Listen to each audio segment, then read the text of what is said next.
Palma. Oh, Oh, man. pass. That's unfair, right? Palma, 7 points in the game. To Del Fuentes. Oh, wow. Delgado makes the shot and knocks it down. Malonia is open. 3-point. Oh, my goodness! Face a jumper by Robin Celis. Natalgero has time. Now it's Martin Rosso. Turnaround jumper. Oh my goodness.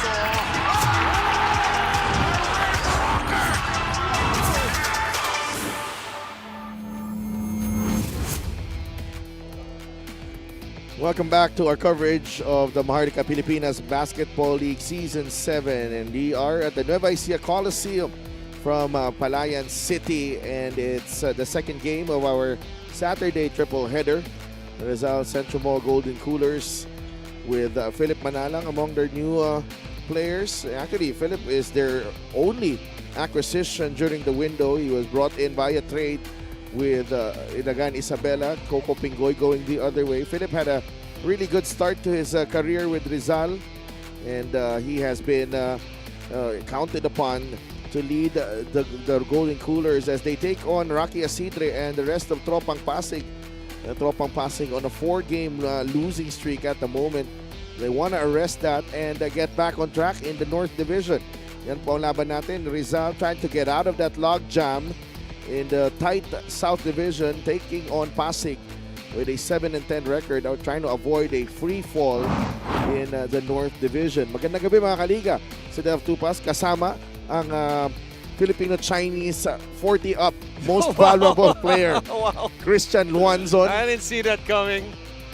This is my partner right here, the MVP Oh of my the gosh. 40 and up Alumni League. My goodness. Thank you for that intro. I don't know what to say, but to say thank you. Magandang gabi po. Welcome din sa ating mga viewers sa Facebook and on YouTube. And we are live on Solar Sports. Kasama din natin si Mika Visamis and talk about Rizal. And you know, it's been quite a roller coaster season for them. They started out really strong, 5 straight wins, and then they wobbled a bit. Now, you know, trying to regain their bearings again.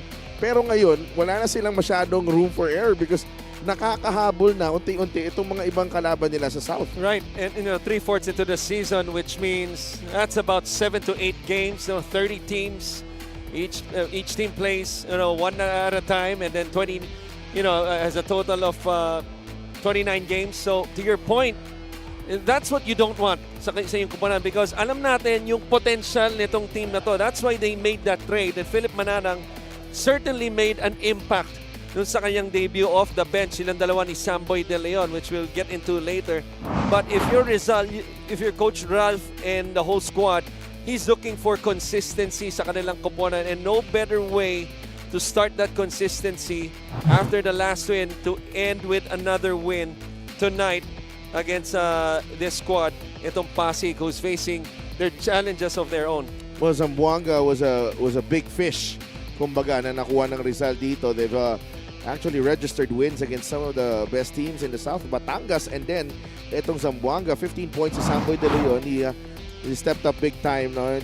You know, this is quite odd because itong pagpasok dito ni Samboy De Leon, you see a lot of very skillful and finesse players dito sa Rizal. And then there's Samboy De Leon, a more athletic, a more forceful type of player para sa kay Coach Ralph. And they need his aggressiveness because he's their best driver. No, anytime you have a guy like him who can put pressure at the rim in transition and even in the half court, malaking bagay yun because you get yourself and your teammates to score. It gives your team a chance to get to the free throw line, which they did successfully, getting to the line 31 times against Zamboanga, making 20.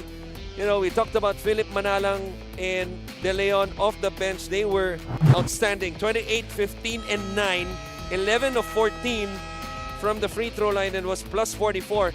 Sama mo pa si Balagtas. No, silang dalawa ni De Leon alone in the second half, which they did most of their damage. You know, 20 of the 36 points nitong Rizal. A lot of that in the second half. But these three were big time in the last game. That's why they were able to propel Rizal into that win against one of the top teams in their division. A huge win, as we mentioned, para dito sa Rizal Centro Mall Golden Coolers. Para naman sa tropang Pasig, and we mentioned that it has not been an ideal season for them. Although, you have to give them credit, already with 7 wins, pero hindi sila pinalad against Caloocan, losing even with another strong performance from this kid right here, Warlo Batak. So Warlo Batak, was the leading scorer of that game and did most of his damage from the free throw line. And free throws, it's not just, free shots at the free throw line, but it's all about making them. And we all know that a lot of players struggle with this, and he did very well, making 15 of the 20, rebounded well as well. The problem in that game is that it was a slow start, and they never led after that. Kanina pa natin pinag-uusapan yung mga relasyon. Ito, yung tipong hiniwalayan, hindi na naka-move on because they never led and they trailed, the whole game against Batang Kangkalu and then lost eventually by double figures. Pag-uusapan natin yan. Marami pa tayong relasyon na pag-uusapan as we continue this coverage. So let's go to Miguel Pere for the starting lineups. Welcome to our second game between Rizal and Pasig. Live on Solar Sports, this is the 2025 Manny Pacquiao's MPBL Season 7. Let's meet the starters, beginning with Rizal Centro Mall Golden Coolers. Starting at guard, number 1, Philip Manalang. Also at guard, number 15, Robin Ive. Forward number 9, Samboy De Leon. Also at forward number 3, Mike Cañete. And the other forward number 26, Marco Balagtas. The head coach for Rizal is Ralph Rivera. Assistant coaches Don Villamin, Christian Coronel, and Mario Gutera. Team managers Joel Conde. Team governor Zandre Cruz. Team owners are Jaime Lim and Alexander Cruz. Here comes the starting 5 for Pasig City. Starting at guard, number 5, Jess Kilatan. Also at guard, number 44, Jerome Garcia. Playing center, number 10, Mark Montuano. Forward number 28, Chito Jaime. And the other forward, number 29, Jacob Galicia. The head coach for Pasig City is Aldrin Morante. Assistant coaches, they are Villanueva Lanzinco and Richard Rosales. Team owner, Mr. Buddy Encarnado.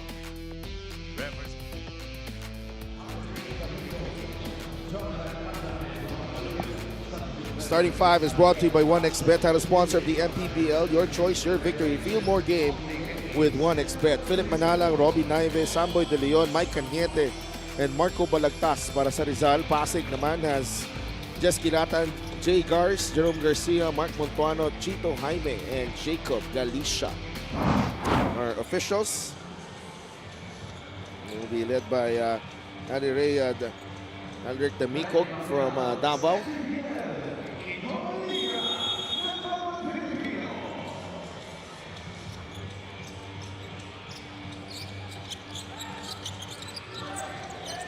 We are underway.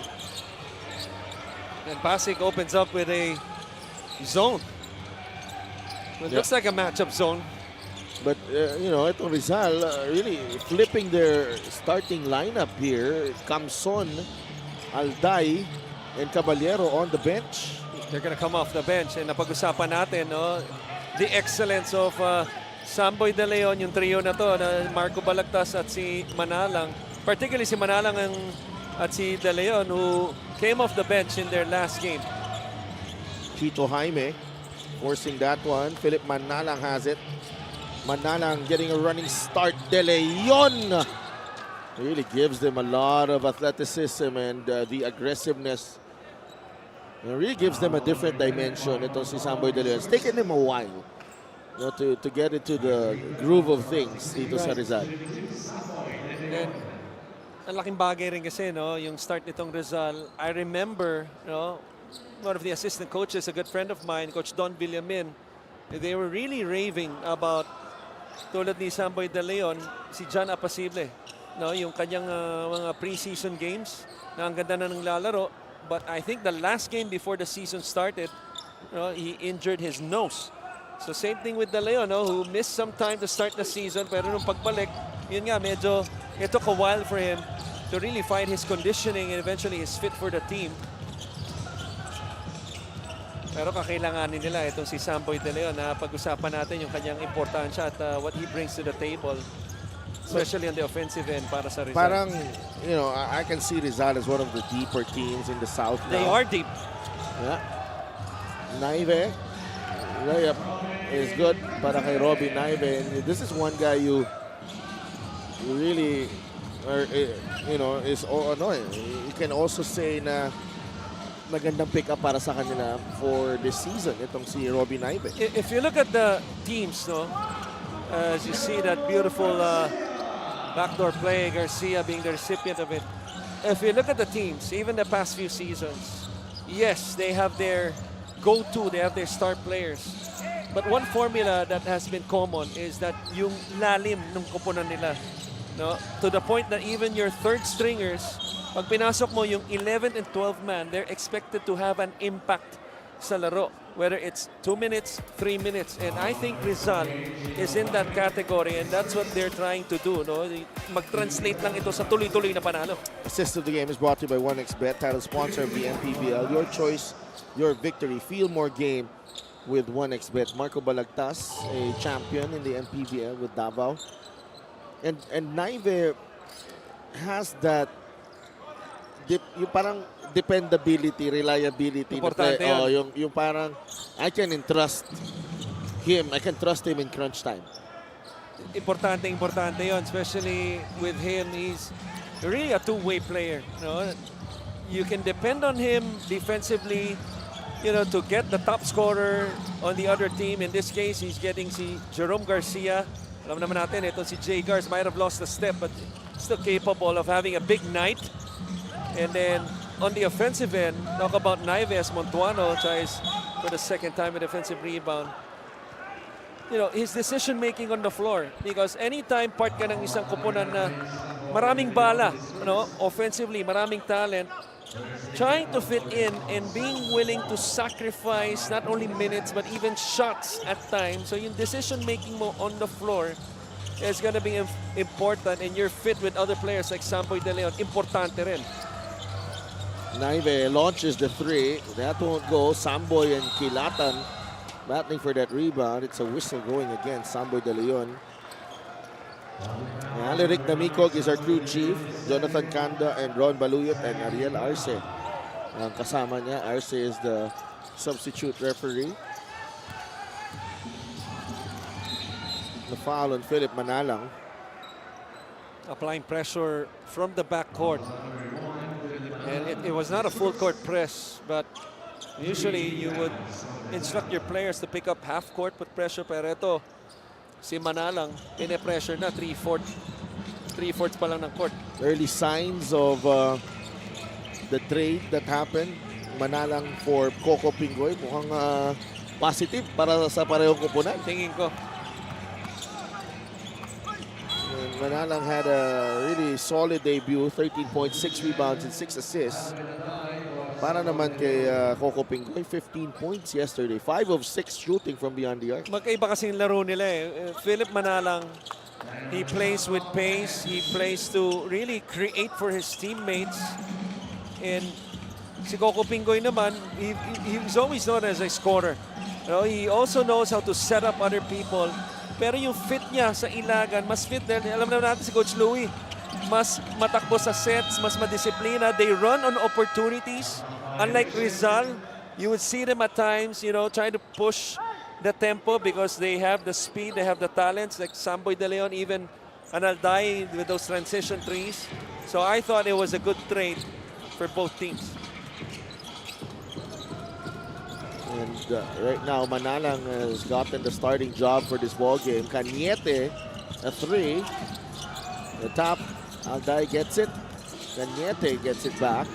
Alwin fires a three. He's been struggling from beyond the arc. Ito si Alvin Alday. And what's more impressive in the last game, Christian, was that Eric Camson and Alvin Alday, two of the leading scorers for the Golden Coolers. What a move! Oh, Alvin Alday, just as I mentioned that, only combined for 5 points with Eric Camson. And they won the game against Wanga. It's just a matter of perspective because you could see that, oh, bakit ganun laro yung dalawang top 2 players ko? Diba? But you gotta see the game, you gotta watch the game first. You know, look at this deceptive move by Alday. This is the fast break of the game, brought to you by Extreme X-Pop Personal Karaoke Speaker. Everyday karaoke. You know, this game is a game of fakes. And that sidestep move, pinakita muna niya, atake siya sa gitna. Yung hakbang papuntang gitna, and then that sidestep left to right. I think I've seen that. I've seen that in one Facebook page.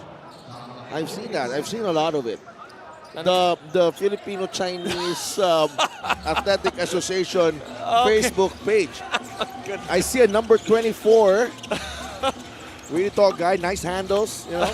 Oh my goodness. Pero ito, Tall guy, nice handles. Hindi masyado, hindi tulad niyan, binibitbit yung bola. But really good handles. And then... Makita yung kamay ko. Si Kanyete, malaki kamay nito. Medyo alanganin yung take-off, pero shoot eh. And that guy is my partner here. Pero, Free throw of the game is brought to you by Extreme Appliances sa Subok at kompletong appliances brand ng Pilipinas. nabanggit mo kanina, one of the less aggressive teams nung trade deadline, dinagdag lang si Philip Manalang, but they were really aggressive during the off-season. Isa sa mga dinagdag nila, this guy at the line, which I thought was an underrated pickup. Ito si Kanyete. Sama mo pa dyan yung kaliwete na si Eric Pili. So, makikita mo, no, yung intention nitong Rizal, you know, after their performance last season, which was relatively good, they want to step it up, no? They want to go up to that next level. Alwin could not hit from beyond the arc. 0 for 2 so far for Alwin Alday. Eric Camson din. Oo, syempre. Had a 40-point performance 2 games ago. Ito si Chito Jaime. Pili forcing this one, and both Alday and Pili really just, you know, trying to regain their touch here. It's good to see him do that, no? Even in a stacked team. But ito yung atake ni Jay Gars na pag-usapan natin yan. His ability to score, even though he has slowed down relatively the past 2 seasons. Yeah, galing din sa injury yan to si Jay Gars. Right. But some players, tulad ni Jerome Garcia, even after injuries, they just have a knack to score. He's one of those players. 8-4 is the count. Pili at the line, 2 for 2. Para kay Eric Pili, 9-4 ang ating score. Parehong kupunan, nasa penalty na. That was already their 7 and 8 free throw. Talk about Rizal. We talked about how big of a factor that was of getting to the line, getting there 31 times in their last outing, that victory against Zamboanga. So this must have been really a point of emphasis the past few weeks para kay Coach Ralph at sa kanyang koponan. You know, putting pressure at the rim, attacking in transition, those advantages, those 4-on-3s, 3-on-2s. Simula pa lang laro, nakita natin, Philip Manalang to Samboy De Leon, atake, free throw. Ngayon, nakakawalong free throws na sila, pero nasa linya ngayon. Itong si Warlo Batak, who made a living at the free throw line himself in the last game. Got to the line 20 times by himself. Ibang klase ditong batang to, si Warlo Mahusay Batak. ito. Mahusay ito. Alam mo, may similarity sila ng laro ni Maines ng Bataan. Yes. Which is one of my favorite players in the league. Sama mo na si Cyrus Tabi. Cyrus Tabi, ganda rin pinapakita. Now that's a front runner for most improved. No question. Yung bola, dilipat. Yung mga kandidato ko dyan. Well, we talked about it in the last game. Si Gamboa, at least he's in the top 5. Gamboa, let's say Cyrus Tabi. Abdul Sawat. Sawat, Oo. yes. Big part of the success ng Zamboanga also. Last season, it was glimpses. No? Sa UE, it was no doubt. Talent is there. He's a tweener, can play the 3 and 4. And last season, pinakita niya yun. But this season, he's taking it to another level. Mas pinagkakatiwalaan na rin siya ni Coach Egay. 9-6 is the count. Free throw for Gadin. Under pressure. And that's Culyar hanging out with Former teammates. Yeah, Kenneth Mocon. Really good friends there. Yeah. That, LGR is the official outfitter of the MPBL. Actually, I spoke to JC 2 games ago. Ano sabi niya? And you know, was really telling me about the tough times that he went through When his when his father passed away. Yeah. And the big part of him coping with the loss has been his constant talk with as Al Caballero knocks down the 3 with Kenneth Mocon, who actually lost his daughter a year ago. So, alam mo yun, kaya, when I saw that image, parang yun talaga tumatak agad sa akin eh. Yeah. As Keanu Caballero knocks down the 3. Yeah, that's the beauty of this sport, a team sport. To me, it's always an advantage compared to the individual sports, maybe a chess or a tennis, because there's a synergy involved, on and off the court, and it builds to relationships. Tulad na nabanggit mo with Culyar and Mocon, and para sa akin, yun ang pinaka-importante because after basketball, yan ang babalikan mo. Tama. Montuano, a lot of Palagay ko, moves. ikaw lang hindi ko babalikan. I was about to go there.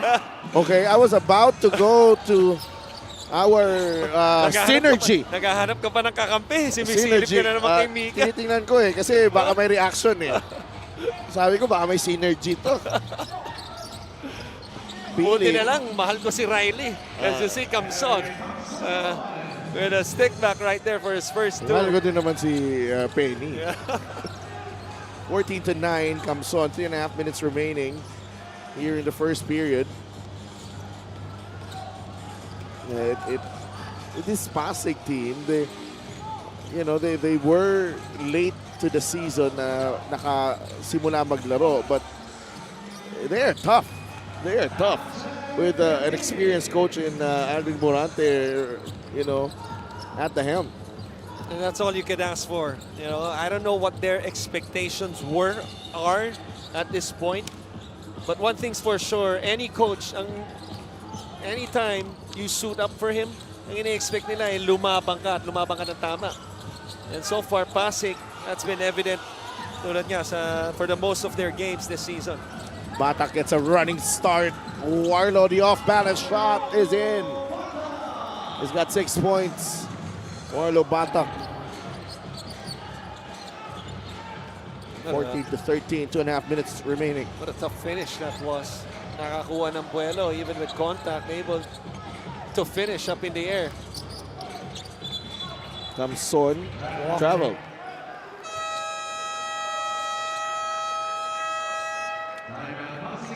Coach Aldrin wants to talk things over. Trailing by 1 in the first period. What about this move from Batak?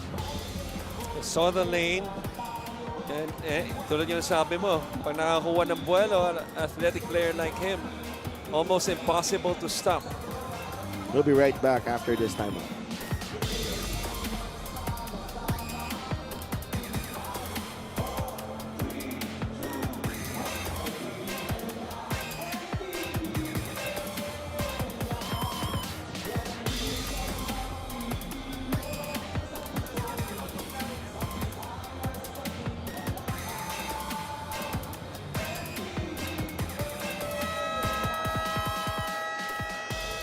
back at the Nueva Ecija Coliseum for your Maharlika Pilipinas Basketball League. My name is Mika Abesamis. As we are busy talking about acquisitions, new and upcoming players, yung mga batang magagaling dito sa ating liga ngayon, we can never forget those that have been with us since the start, and of course, one of which is Chito Jaime, who is 41. He has been with Munti, Bataan, Zamboanga for 2 seasons, Bacoor, and Pasig.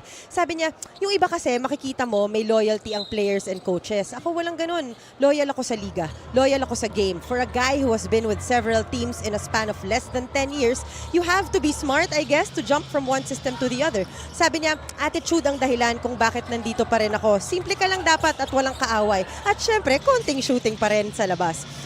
With the injuries of Rob Manalang and Tamayo, Kuya Chits is a big deal for Pasig, and he knows it without saying it. If you know, you know. Sa Delf Coach Chris.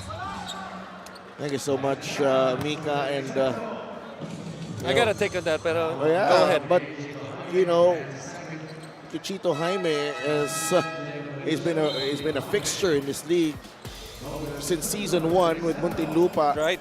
Bataan. Nag-finals yun. Oh, Laban Batangas. And he's just the consummate pro. Alam mo yun? Parang the way that he's been able to make an impact until now, with so many jumping from one team to another. Like, ibang klase yun. It's not loud. Yun yung noteworthy sa kanya. He does not command, yung attention, but he's just there. Well, 2 things. First, did I mention that since Mika mentioned he's 41, that decades ago, he enrolled in St. Stephen, kaya maglalaro siya sa amin. Pinapagawa ko na yung record na yun. Joke lang. Okay. Second, here's the thing. Ang hirap ng sitwasyon niya para sa akin. That's why nabibilib ako sa mga yung player na katulad niya, at his age, I don't know what his motivation is, but at his age, and for him to have that motivation in a, Pasig, it's a below 500 team right now. Yeah. And sometimes, to go to practice, to go to the games, you question yourself, why? And with him, it looks like he hasn't questioned himself. Tulad nga sabi mo, he's been really the ultimate pro. Continuing to play hard, and at times performing, and we've seen that a lot of times this season already. And get a special deal from 1xBet, scan the QR code and claim your special offer. And sabi mo nga, what, yung last game? 40 points. 40 piece. 40 piece. I mean, at 41, a 40 piece. What does that do to him, right? I mean, there's a lot of things. It opens up, it sends a message also to the other teams. Maybe next season, na, hey, pwede pa ako, I can contribute to a winning team.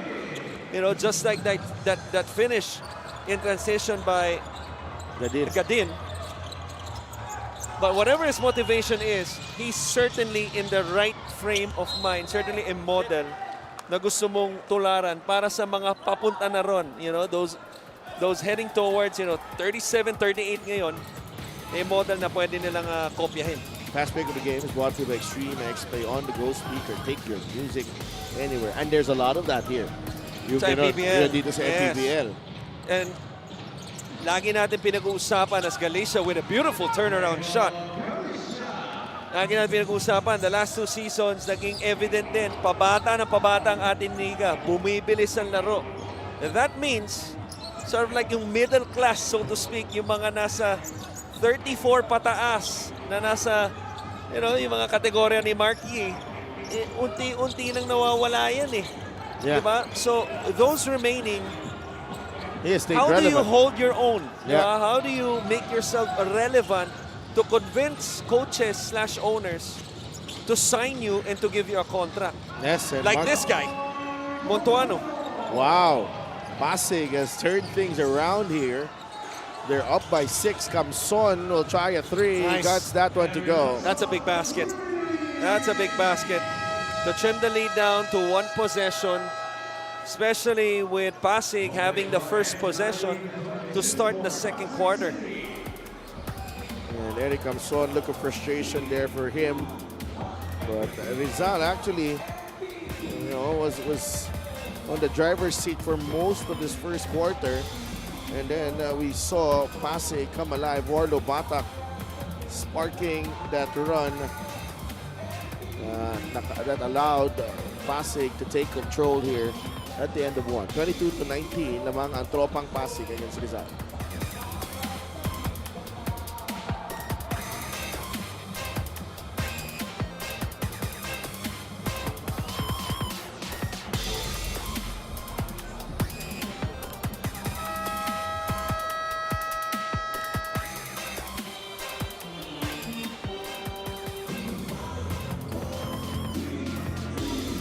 Babalik ang Liga ng Bawat Pilipino dito sa Nueva Ecija Coliseum in Palayan City. Pasig bowing to Caloocan in their last game in Muntalban, Rizal, 82-67.